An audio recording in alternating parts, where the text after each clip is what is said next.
Now we're going to move on to the next section, and that next section is going to be proofs. Right? So what proofs are is it's evidence or argument, so we're going to be using this as an argument, establishing a fact or the truth of a statement. So pretty much what we're going to do is we're going to be asked to solve for something and create a proof about it. And what that is it's showing the facts, right? It's showing our evidence. It's saying, why are we allowed to say that these two things are equal? Well, because of this and this. So we're saying along the way that this is guaranteed to be equal, or guaranteed that they're congruent, 100%. And we're using definitions that we have learned or that we're about to discuss right now. We're using theorems or proofs that we learned, and we are saying that because of all of this, we know 100% that this is going to be congruent, or that these two are equal to each other. Right? So you will be given a statement, and you will be asked to prove that triangle ABC is congruent to triangle DEF. And you will then have to go through and show why they are congruent. And you can use our theorems, our side, or side, angle, side, etc. But every single thing that you write down must have a fact or backup to it, saying that the reason why we're allowed to say this is because all right angles are equal. The reason why we're allowed to say this is because when you bisect something, it's cutting it in half, so we have two congruent segments. So we have to say the reason why. Right, so there's a few things that you need to know in order for us to move on, and let's go through those real quick.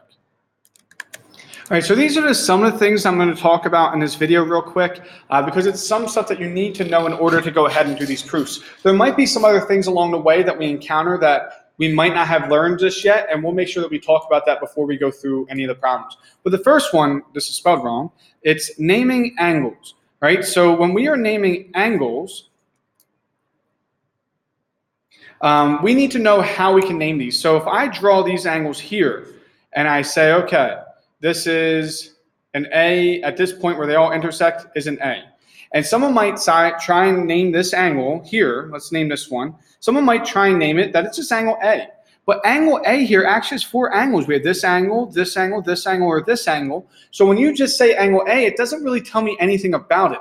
Right? So when we go to name angles, if I put that there's a point B here and a point C here, if I want to name this angle, then I need to start with a point on its ray. So we're starting with B, so it'll be angle B. And then I need to write the direction that we go. We're going down to this angle A with this vertex where they're all at. So our vertex is in the middle. So it's angle BA, and then we're ending on this ray here. So we need to say the order in which we're going. So now we know for a fact that we're going from angle B, A, C. We know we're not using this angle, or this angle because we're going from B to A and out through C. You can also write it angle CAB. These are equivalent to each other. It just means that we're going in this direction, but it's okay. And then if we were to number these, let's say that we numbered this angle 1, 2, 3, and 4. You could name this angle 4 as well since they have their own specific names. But if you just say angle A, you will get it wrong because there are 4 different angles on this one.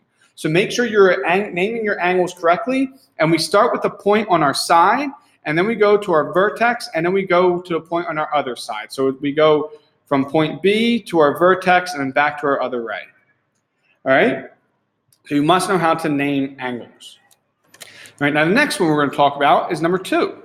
Right, so now we're going to talk about bisecting. So we have segment XY bisects segment DF. And what bisect means is it means to cut it in half. So it means this point right here where XY, because XY is bisecting DF. Right? DF is not bisecting XY, but that means XY is cutting DF in half. So it means this segment here will also be congruent to this segment. So if I give this our point of intersection, let's just say it's point E, that means that DE is going to be equal to EF. Right? So when we tell you that something is bisecting something else, we know it's cutting it in half. And we can say this, and the reason that we can say this is we will say definition of bisector. Right? So you have to know what it is, and you'll see this will make more sense when you go through and do proofs, but we have to know what bisecting is, and then when we say it in our proof, we don't just say bisects, we say definition of a bisector. All right, but you have to know that bisect means it cuts it in half and we have 2 equal parts. All right, let's move on to angle bisector now. All right, now the next one that we're going to talk about is angle bisectors. Right, and it's the exact same thing where when we bisect a side, we're cutting in half. When we bisect an angle, we're cutting it in half as well. So in this case, it says ray, BY, bisects angle ABC. So that means that if I draw a ray, BY, going from this angle ABC, that this ray is going to bisect our angle. So it means this angle will be congruent to this angle. So then the statement that we can make is that angle ABY, because remember that's how we have to name our angles, from our vertex or our side of our ray to our vertex and then down to the other side we're going to. So this angle ABY is equal to, and then we will name our other angles. So we would then say we start from YBC. So these two are going to be equal to each other. All right, and then now in our proofs we have to say Y. We can't just say angle bisector. You would say definition of an angle bisector. Right? Like I said, this will make a little bit more sense as we go through and start doing proofs, but this is what you'll have to say. For all these, you'll have to say definition of. All right, now the next one that we're going to talk about is we're going to talk about midpoint. Right? And the way it maybe appears, X is a midpoint of segment AB. So that means we can draw segment AB, here's AB, and it means point X is the midpoint. So we can go in the middle and we can put X here, and that means that this segment is going to be congruent or equal to this segment. So we can then say that AX is equal to XB. Right? And the same thing as the one before, we knew that we can say this because we said X was the midpoint. So you have to give a reason why we can say this statement. So just like we were doing for the other ones, it's definition of a midpoint. Right? So just saying midpoint next to it would not be good enough. Right? You would have to say its definition of a midpoint is why we're allowed to say that these two segments are equal to each other. Because if you know what it means to be a midpoint, then you can then apply it and say, well, that means that AX has to be equal to BX. You knew its definition. You knew what midpoint meant. So that's why we're saying definition of a midpoint. All right, the next one that we're going to talk about is perpendicular bisector. So first, before we get into anything, the symbol for perpendicular is this symbol here. Right, so that is our symbol. So anytime you see this upside down looking T, it means that it's perpendicular. So rather than writing it out, I may just say perpendicular bisector. Right, so you need to know our symbols as well. So the symbol for perpendicular is this symbol right here. Right, so now our perpendicular bisector means that we are bisecting it, which we already know cuts in half. And then perpendicular just means it's going to form a 90-degree angle. Right, so it's just going to be a 90-degree angle. So if segment AB is a perpendicular bisector of segment CD, that means first I have to draw segment CD. And now when I draw segment AB, it's going to be directly in the middle. So it's going to make these two equal to each other or congruent. And it's also going to make our angle at 90 degrees. So that means it is its perpendicular bisector. Right, so when we have a segment that is a perpendicular bisector to another one, it doesn't mean, I'm sorry, this is AB. It does not mean that D is a perpendicular bisector of AB. It will be perpendicular to it, but it's not necessarily bisecting or cutting in half. It's AB is bisecting perpendicular bisector of CD. So then we can go ahead and say, let's label this E. So we can go ahead and say that CE is equal to ED. And we can also say that angle AEC is equal to 90 degrees, or the measurement of angle AEC is equal to 90 degrees because we know it's a right angle, right? So all this is definition of perpendicular bisector. All right, so you can use your abbreviations when you're going and doing your proofs. There's a few more steps that you would have to do for this one as well, but we'll cover those when we go through a proof. All right, and then the last one that we're going to talk about is reflexive property, and we've already talked about this one while we were doing our side. Reflexive property, if I see that a triangle is shared in both of my triangles, so here I have ABCD, so I see BD is the same in both triangle, I can put this tick mark. So I can then say that BD is equal to BD, and the reason why I can say that is definition or reflexive property.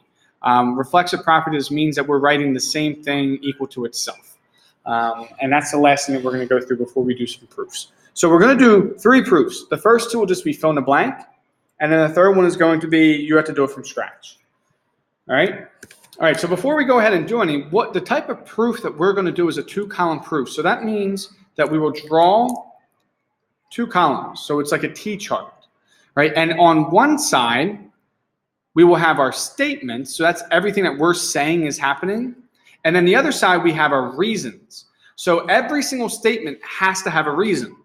And when we write down a statement, we write our reason. Why were we allowed to do this? So if I said that X is the midpoint of segment AB, right? Our reason for this one, I just gave it to you, so it's given, right? Then from here, we know that if we have this segment AB, I can put X directly in the middle, and I can then say that AX is equal to BX. So my next statement I can say is AX is equal to BX. And my reasoning is because definition of a midpoint, right? So every time we're writing something down in our reason, it has to have a statement as to why were you allowed to do that, or why were you allowed to say that? Why could we say AX is equal to BX? Well, because we knew what the definition of a midpoint was. So we know that it has to happen, that AX is equal to BX, 100%. So this is allowing us to then say that this is, without a doubt, AX is equal to BX. All right, so every single statement has to have a reason. All right, now let's start some proofs. All right, our proofs for now are only going to be just triangle, talking about congruent triangles, and then maybe saying, but answering something about congruent triangles. So something that we were just doing, but now we have to explain every single step of the way. Right? So what I do first is I always had my kids fill in the information given to you, and you always write your given information first. So you should never get your first part of your proof wrong. You always write your given information. So fill that in first. So this 2 lines here, that means that they're parallel. So MN is parallel to PO. So I'm going to fill in all my given information in one color. Angle M is congruent to angle P. So whenever I look at this chart, or whenever I look at this, I know I have to fill in or describe all of this. Anything I'm writing down, I'm eventually going to have to describe in my statements and give a reason why. But when I write it in this color black, that to me, it reminds me, okay, that means that this is going to be my given information. Right now, I pick a different color. I'm going to pick red, and now I'm going to fill in anything I do know. So here I know that NO is shared in both sides, so I can put these tick marks. Right, and now I know eventually I'm going to have to put this statement down and its reason why. And I know the red means it's a different reason. Right, we know that these 2 lines are parallel, so that means that these 2 lines are my parallel lines, and this is my transversal. So that means that this angle here is congruent to this angle here, right, because of alternate interior angles. So once again, I know that I can fill in, or I'm going to have to describe the red a little bit more. And now I look and say, do I have enough information to say that they're congruent? Because that's what I'm asked to prove. Well, I have angle, angle, side, angle, angle, side. So yes, angle, angle, side. All right, so I solve this first without doing a proof. And then it just reminds me, anything black I have to write down and it's going to be given. Anything red I have to write down and it's something I knew to solve. And I knew it by one of the things that were given to us. All right, so we start off. Statements, it's given. So I know it's going to either be writing this or writing this. So I look and I see my next statement is angle M is congruent to angle P. So this is already talked about. So that means I need to write that segment MN is parallel to segment PO. Right? So they are parallel to each other. This is our symbol for parallel. So I wrote down my given information. Right? Angle M is congruent to angle P. That was in black, so I knew that that was given. Nobody should ever get your beginning parts wrong. You always are just writing down what you are given. Right? Now we start filling it in. Now the problem when it's filled in proofs is it's doing it for you. You see here it says alternate interior angles theorem. So now we need to look back at our chart and say, well, what allowed for me to say that there are alternate interior angles? Or what statement did I make because there are alternate interior angles? And that's when I wrote that these angles were congruent to each other. So now I can say that angle M and O, because that's this angle here, M and O, is congruent to this other angle, PON, to angle PON, right? And we were able to say alternate interior angles, and that's why we were able to say these 2 angles are congruent. So everything in red I'm describing. The next thing, this ON is congruent to ON, we wrote that down. And remember, anytime something is congruent to itself, it's just a reflexive property. So the reflexive property here. Right now, there's enough information for us to say the 2 triangles were congruent, which anything that you're asked to prove is always your last statement. So your given always goes first, and whatever you're asked to prove will always be written last. Why were we able to say that these 2 are congruent to each other? Because of angle, angle, side. All right, so I have my students do it in 2 different colors. One color always represents given, the other one you knew that you had to talk about it. But if you were able to fill it in your shape to begin with, you know how you can describe it or what your reasons are. All right, let's move on to the next one. All right, so first I'm going to fill in what's given to me. T is the midpoint of SQ. So that means this segment is congruent to this segment. And angle S is congruent to angle Q. So angle S is congruent to angle Q.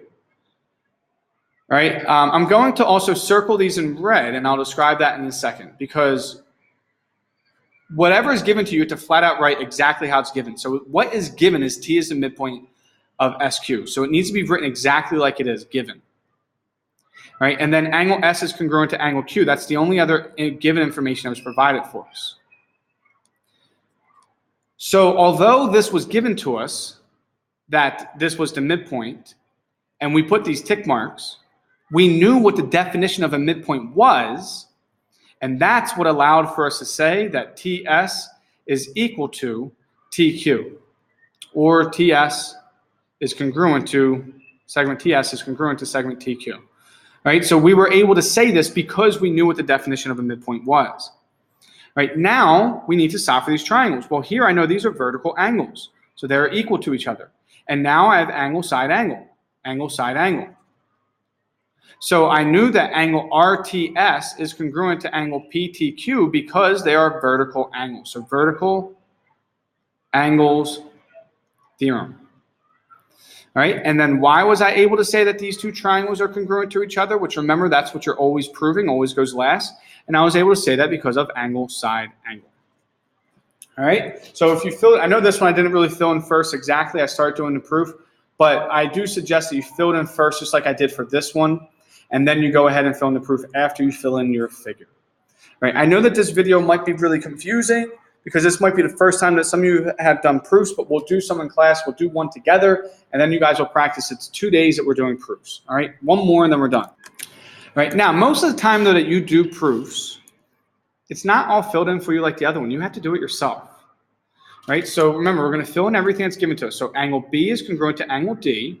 It tells me that ray CA bisects angle BCD. So I'm going to draw this in black, and I'm going to circle in red because it was given to us that it bisects, but we had to know what it meant in order for us to apply that. So we still need to describe that as a different reason other than given, right? Then what I can apply is I can say that this side is congruent to itself, and then I can say that the two triangles are congruent through angle, angle, side, angle, angle, side, right? Once we say that the two triangles are congruent, we have to write a congruency statement. So I'm just going to go ahead. I'll say triangle ABD is congruent to triangle ADC. And we knew that once we have our two triangles are congruent, all of our corresponding parts have to be congruent. So we want to prove that AD is congruent to AD. Well, AB is our first and second letter, and AD is our first and second. So we do know that they're congruent. Right, now we just need to fill this in. This one's a little bit harder, but we always write our given information first. So we will say ray CA bisects angle BCD, and then underneath it, I'll say angle B is congruent to angle D, right? So for this, we can just say given. You don't have to write your given twice. You can just write given once, but that's our first statement. Our second statement. Now, what were we saying? So we did everything in black. Now we need to fill in everything in red. So I'm just going to go ahead and say, well, we said that these two angles were equal or congruent to each other. So I will say angle BCA is congruent to angle DCA. And we knew that they were congruent because we knew what it meant for an angle to get bisected. So it's definition of an angle bisector. Without knowing what it meant to bisect an angle, we were not able to say that these were congruent to each other. So we knew what it meant, so we're just applying the definition. Right, the next thing now, we wrote this one tick mark here. So I can then say that segment AC is congruent to segment AC. And that property, anytime you see something is congruent to itself, it's just our reflexive property. Right? And in order for us to say that two segments of a triangle are congruent, that we can't just make it up, we need to then say that the triangles are congruent themselves. So that's why we wrote this congruency statement. So triangle ABD was congruent to triangle ADC. And we knew that they were congruent because of angle, angle, side. All right? And then our last statement will always be what we're asked to prove. So we were asked to prove that segment AB is congruent to segment AD. And the reason why we're allowed to say that is because we know that once we have a congruency statement, that the congruent parts are congruent. So the way that we say this is congruent parts of congruent triangles. Or for abbreviation, you can just say CPCTC. That's all you have to write. You do not have to write congruent parts of congruent triangles. All right, so that is our proof. I understand that this video might be a little confusing at first, so you might not be able to get it right away, but we do have 2 days of practice for this. All right, so we'll just keep going through all these types.